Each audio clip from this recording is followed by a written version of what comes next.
اگلی آیت میں، یہ 106 نمبر آیت میں، اے ایمان والو، جب تم میں سے کوئی مرنے کے قریب ہو تو وصیت کرتے وقت آپس کے معاملات طے کرنے کے لیے گواہ بنانے کا طریقہ یہ ہے کہ تم میں سے 2 دیانتدار آدمی ہوں جو تمہاری وصیت کے گواہ بنے، یا اگر تم زمین میں سفر کر رہے ہو اور وہیں تمہیں موت کی مصیبت پیش آ جائے تو غیروں یعنی غیر مسلموں میں سے 2 شخص ہو جائیں،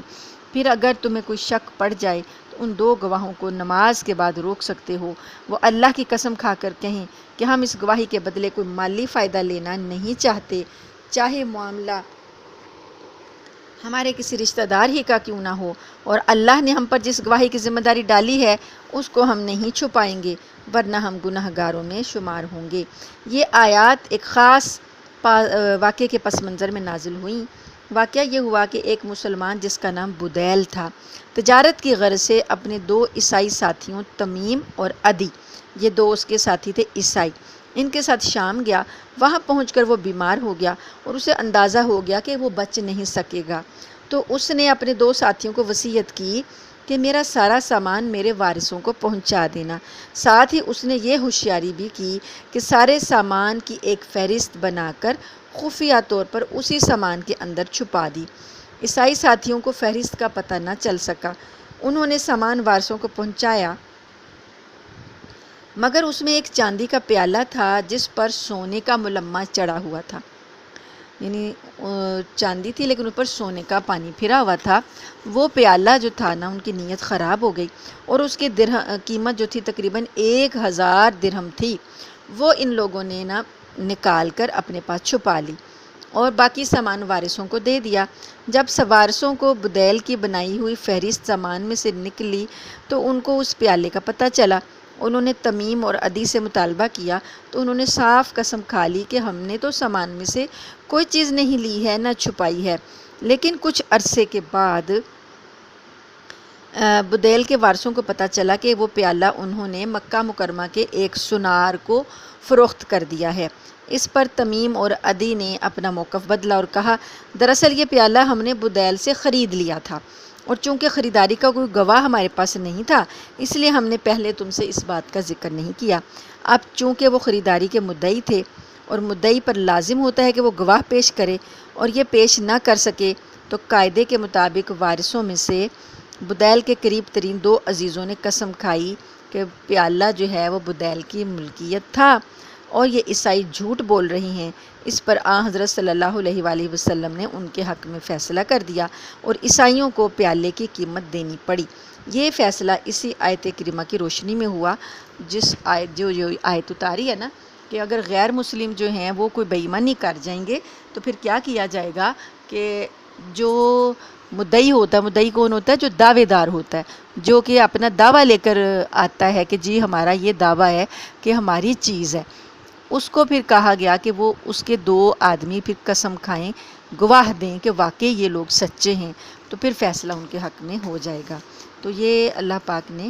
یہ طریقہ بتایا، اور بتایا یہ کہ نماز کے بعد یہ کوئی بھی مسجد میں نماز ہوگی، کوئی بھی جماعت سے نماز پڑھی جائے گی تو نماز کے بعد یہ گواہ جو ہیں یہ حاضر ہوں اور قسم کھا لیں کہ واقعی یہ چیز انہی کی ہے۔ حضور صلی اللہ علیہ وسلم نے اس آیت کی روشنی میں پھر بدیل کے رشتہ داروں کا فیصلہ جو تھا وہ کر دیا۔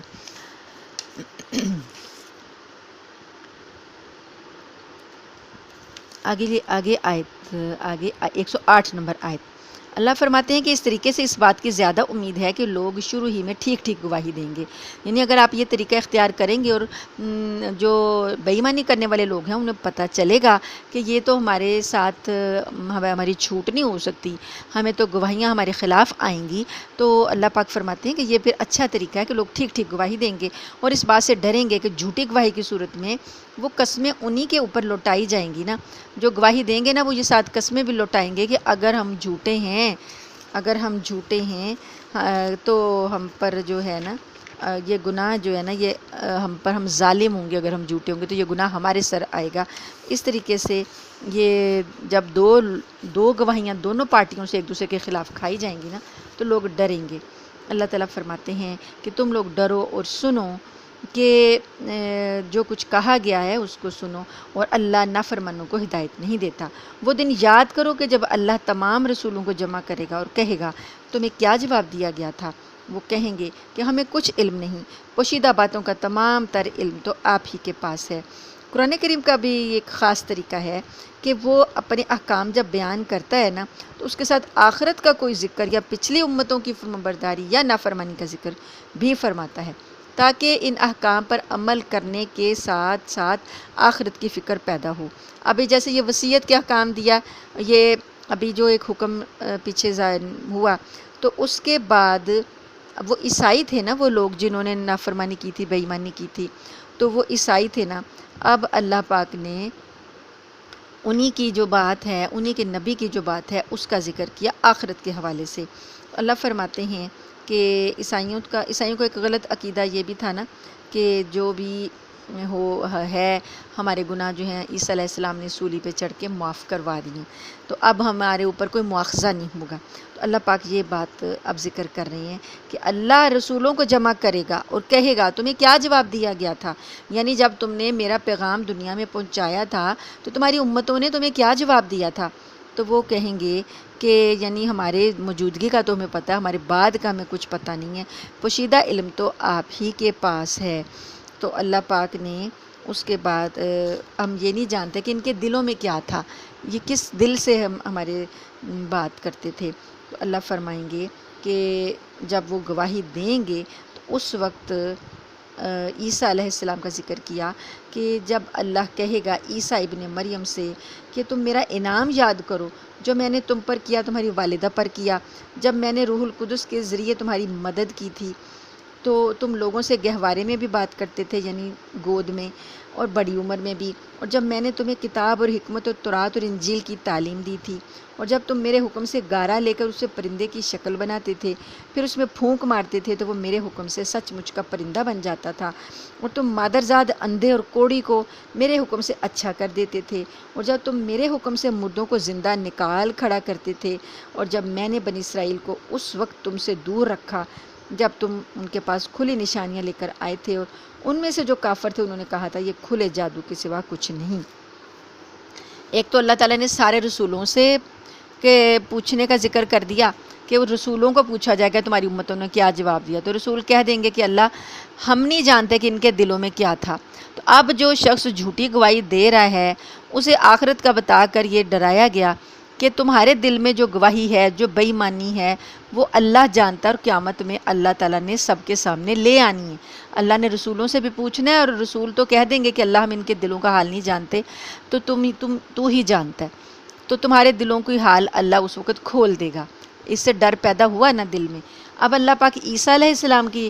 سے گفتگو کر رہے ہیں کہ عیسیٰ کے ماننے والے، چونکہ یہ لوگ عیسائی تھے جنہوں نے یہ غلطی کی تھی، تو عیسیٰ علیہ السلام کو بھی اللہ تعالیٰ صاف ان پر اپنے انعامات یاد کرائیں گے اور کہیں گے کہ میں نے تم پر تو یہ انعامات کیے تھے اور تم خود ہی خدا بن بیٹھے، میں نے تمہیں یہودیوں کی سازشوں سے بچایا تھا اور تم خود ہی خدا بن بیٹھے، اور تم نے لوگوں کو یہ کہا کہ میں اللہ ہوں یا میں خدا کا بیٹا ہوں، تو تم مجھے مانو۔ تو اللہ پاک ان کے دل، ان کے واقعات جو بتا رہے ہیں، تو ساتھ ہی عیسیٰ علیہ السلام کا جواب بھی آگے ذکر کریں گے۔ ابھی تو اللہ پاک ان کا انعام بتا رہے ہیں۔ اور جب میں نے حواریوں کے دل میں یہ بات ڈالی کہ تم مجھ پر اور میرے رسول پر ایمان لاؤ، تو انہوں نے کہا کہ ہم ایمان لے آئے اور آپ گواہ رہیے کہ ہم فرمانبردار ہیں۔ اور ان کے اس واقعے کا بھی ذکر سنو جب حواریوں نے کہا تھا کہ اے عیسیٰ ابن مریم، کیا آپ کا پروردگار ایسا کر سکتا ہے کہ ہم پر آسمان سے کھانے کا ایک خوان اتارے؟ مائدہ سورت کا نام ہے نا، تو مائدہ کا مطلب ہے خوان، دسترخوان، ایک خوان اتارے، کھانے کا سامان اتارے۔ عیسیٰ نے کہا کہ اللہ سے ڈرو اگر تم مومن ہو، یعنی کیسی بات کر رہے ہو کہ اللہ اس بات پر قادر نہیں ہے کہ اللہ تعالیٰ ایک آسمان سے خوان اتار دے، یا اللہ تعالیٰ اس پر قادر ہے، تم اللہ سے ڈرو، کیسی بات کر رہے ہو اگر تم مومن ہو۔ تو انہوں نے کہا، حواریوں نے کہا، ہم چاہتے ہیں کہ اس خوان سے کھانا کھائیں اور اس کے ذریعے ہمارے دل پوری طرح مطمئن ہو جائیں، اور ہمیں پہلے سے زیادہ یقین کے ساتھ یہ معلوم ہو جائے کہ آپ نے ہم سے جو کچھ کہا ہے وہ سچ ہے، اور ہم اس پر گواہی دینے والوں میں شامل ہو جائیں۔ یعنی انہوں نے کہا کہ جیسے ابراہیم علیہ السلام نے کہا تھا نا کہ میں دل کا اطمینان چاہتا ہوں، تو ان حواریوں نے بھی کہا کہ ہم دل کا اطمینان چاہتے ہیں۔ چنانچہ عیسیٰ ابن مریم نے اللہ سے دعا کی، قال عیسیٰ ابن مریم اللہم ربنا انزل علینا مائدۃ من السماء تکون لنا عیدا لاولنا وآخرنا وآیۃ منک وارزقنا وانت خیر الرازقین۔ یہ دعا عیسیٰ علیہ السلام نے مانگی، اے اللہ ہم پر آسمان سے ایک خوان اتار دیجئے اور جو ہمارے لیے اور ہماری اگلوں پچھلوں کے لیے ایک خوشی کا موقع بن جائے، اور آپ کی طرف سے ایک نشانی ہو اور ہمیں یہ نعمت عطا فرما دیجئے، اور آپ سب سے بہتر عطا فرمانے والے ہیں۔ تو قرآن کریم نے یہ نہیں بتایا کہ اللہ پاک نے واقعی وہ خوان اتارا تھا، قرآن پاک نے اتنا ذکر کیا کہ انہوں نے یہ دعا مانگی تھی، لیکن یہ نہیں بتایا کہ خوان اتارا تھا یا نہیں اتارا تھا۔ لیکن جامع ترمذی کی ایک روایت ہے، حضرت عمار بن یاسر رضی اللہ تعالیٰ عنہ کا قول مروی ہے اس میں کہ خوان اترا تھا، پھر جن لوگوں نے نافرمانی کی وہ دنیا ہی میں عذاب کا شکار ہوئے، اور جن لوگوں نے فرمانبرداری کی وہ نجات پا گئے۔ تو آگے اللہ پاک نے فرمایا قال اللہ انی منزلھا علیکم، اللہ نے کہا کہ میں تم پر وہ خوان اتار دوں گا، لیکن اس کے بعد تم میں سے جو شخص بھی کفر کرے گا، جب اللہ کی نشانی آ جاتی ہے اور ان کی فرمائش پر آتی ہے، پھر جو کفر کرتا ہے نا وہ نہیں بچتا پھر عذاب سے۔ اللہ پاک نے فرمایا جو کوئی کفر کرے گا تم میں سے فَإِنِّي أُعَذِّبُهُ عَذَابًا لَا أُعَذِّبُهُ أَحَدًا مِّنَ الْعَالَمِينَ، میں اس کو ایسی سزا دوں گا جو کہ پورے جہان میں میں نے کسی کو نہیں دی ہوگی، یعنی یہ اتنا سخت جو تھا نا حکم تھا۔ اور آگے اللہ پاک نے 116 نمبر آیت میں فرمایا اور جب اللہ عیسیٰ ابن مریم سے کہے گا قیامت میں اَأَنْتَ قُلْتَ لِلنَّاسِ اتَّخِذُونِي وَأُمِّيَ إِلَٰهَيْنِ مِن دُونِ اللَّهِ، کیا تم نے اور لوگوں سے کہا تھا کہ تم مجھے اور میری ماں کو دو معبود بنا لو اللہ کے سوا؟ قال، اس وقت عیسیٰ علیہ السلام فرمائیں گے سبحانک ما یکون لی، اے اللہ تو پاک ہے، مجھے یہ لائق نہیں ہے کہ میں ایسا کہوں، ان اقول ما لیس لی بحق، میں ایسی بات نہیں کہہ سکتا جس کا مجھے کوئی حق نہیں ہے، ان کنت قلتہ فقد علمتہ، پھر وہ اللہ تعالیٰ کو پہ بات ڈالیں گے، کہیں گے اگر میں نے ایسا کہا ہے تو جانتا ہے کہ میں نے کیا کہا ہے، تعلم ما فی نفسی، تو جانتا ہے جو میرے دل میں ہے، ولا اعلم ما فی نفسک، اور میں نہیں جانتا جو تیرے دل میں ہے، انک انت علام الغیوب، بے شک تو بہت زیادہ غیب کا علم رکھنے والا ہے، تو پوری پوشیدہ باتوں کو جاننے والا ہے۔ تو یہ اللہ تعالیٰ عیسائیوں کو بتا رہی ہیں کہ تم جو آج عیسیٰ کو خدا بنا کے اور اس کی ماں کو خدا بنا کے بیٹھے ہو، اللہ قیامت میں ان سے گواہی لے لے گا اور وہ تمہارے خلاف گواہی دے دیں گے۔ اب عیسیٰ علیہ السلام اپنی بات کر رہے ہیں کہ اللہ، پہلے تو انہوں نے اللہ پہ ڈالا کہ اللہ تو جانتا ہے، اگر میں نے کہا ہے تو تجھے علم ہے۔ اب اللہ تعالیٰ سے وہ خود کہہ رہے ہیں ما قلت لہم الا ما امرتنی بہ، اے اللہ میں نے ان لوگوں سے اس کے سوا کوئی بات نہیں کہی جس کا آپ نے حکم دیا، اس کے سوا میں نے ان سے کچھ نہیں کہا۔ میں نے کیا کہا، ان اعبدوا اللہ ربی و ربکم، تم اللہ کی عبادت کرو جو میرا بھی رب ہے اور تمہارا بھی رب ہے، وکنت علیہم شہیدا ما دمت فیہم، اور میں اس وقت تک ان کے درمیان، جب تک میں اس وقت تک کا گواہ ہوں جب تک کہ میں ان کے درمیان رہا، جب تک تو نے مجھے ان کے درمیان رکھا اس وقت تک میں ان کو دیکھتا تھا۔ فلما توفیتنی، پس جب تو نے مجھ کو فوت کر لیا، اپنی طرف بلا لیا، کنت انت الرقیب علیہم، تو پھر تو ان کے اوپر نگران تھا، تو ان کا نگہبان تھا، وانت علی کل شیء شہید، اور تو ہر چیز میں گواہ ہے، ہر چیز پر گواہ ہے۔ ان تعذبہم فانہم عبادک، اگر تو ان کو عذاب دے گا تو یہ تیرے بندے ہیں۔ عیسیٰ علیہ السلام اللہ کے سامنے صورتحال رکھ کے یہ بات کریں گے، یہ ان کی نرم مزاجی ہے، وہ کہیں گے کہ اللہ اگر تو نے ان کو عذاب دینا ہے تو تیرے ہی بندے ہیں، تو مالک ہے ان کا، میں نے تو ان کو پیغام پہنچا دیا تھا، اور وَإِن تَغْفِرْ لَهُمْ فَإِنَّكَ أَنْتَ الْعَزِيزُ الْحَكِيمُ، اور اگر تو ان کو معاف کر دیتا ہے، ان کی خطائیں معاف کر دے تو غالب ہے، حکمت والا ہے، تیری حکمت پوشیدہ ہے کہ تو نے کیا کرنا ہے۔ قال اللہ ھذا یوم ینفع الصادقین صدقہم، تو اس وقت اللہ فرمائیں گے آج کا دن، قیامت کا دن جو ہے، اس دن صرف سچوں کو ان کا سچ ہی نفع دے گا۔ یعنی عیسیٰ نے تو اللہ پہ ڈال دیا کہ اللہ اگر تو انہیں معاف بھی کر دے تو تیرے بندے ہیں، کر سکتا ہے، تو قادر ہے، لیکن اللہ فرمائیں گے کہ آج نہیں ہوگا۔ جو دنیا میں کر کے آئے نا، دنیا میں توبہ کر لیتے تو ہو جاتا، آج تو صرف سچوں کو ان کا سچ ہی نفع دے گا۔ لہم جنات تجری من تحتها الانہار خالدین فیہا ابدا، جو سچ بول کر آئے، جو سچے کام کر کے آئے، جو سچی گواہیاں دے کر آئے، جو کہ نبیوں کی اعمال جو نبیوں نے ان پر بتائے تھے ان پر سچے رہے، سچائی اختیار کی، ان کے لیے آج باغات ہیں، ان کے نیچے نہریں بہتی ہیں، خالدین فیہا ابدا، اور وہ اس میں ہمیشہ رہیں گے۔ رضی اللہ عنہم ورضوا عنہ، یہ لوگ اللہ ان سے راضی ہو گیا اور یہ اللہ سے راضی ہو گئے۔ ذالک الفوز العظیم، یہ تو بڑی ہی کامیابی ہے، بہت بڑی کامیابی ہے۔ للہ ملک السماوات والارض وما فیہن، تمام آسمانوں اور زمین میں جو کچھ ہے وہ اللہ ہی کا ہے۔ وہو علی کل شیء قدیر، اور اللہ، یہ بادشاہی اللہ کی ہے اور اللہ ہر چیز پر پوری قدرت رکھتا ہے۔ الحمدللہ یہ سورہ مائدہ ہماری مکمل ہوئی۔ آپ دیکھیے کہ اللہ تعالیٰ کتنے شاندار انداز میں، کتنے مؤثر انداز میں عیسائیوں کو ان کی غلطی بتا کر اور ان کو دعوت توحید دے رہے ہیں، اور ان کے جو عیسیٰ علیہ السلام کے بارے میں غلط عقائد ہیں، کتنے اچھے انداز میں اللہ نے ان کے غلط عقائد کی نشاندہی کی تاکہ وہ ایمان لے آئیں اور اپنے غلط عقیدوں کو چھوڑ دیں۔ آج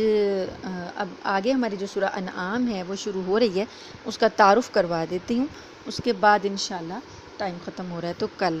انشاءاللہ ہم پڑھیں گے سورہ انعام۔ انعام جو ہے وہ چوپایوں کو کہا جاتا ہے، پہلے بھی ہم نے یہ لفظ پڑھا ہے پچھلی صورت میں۔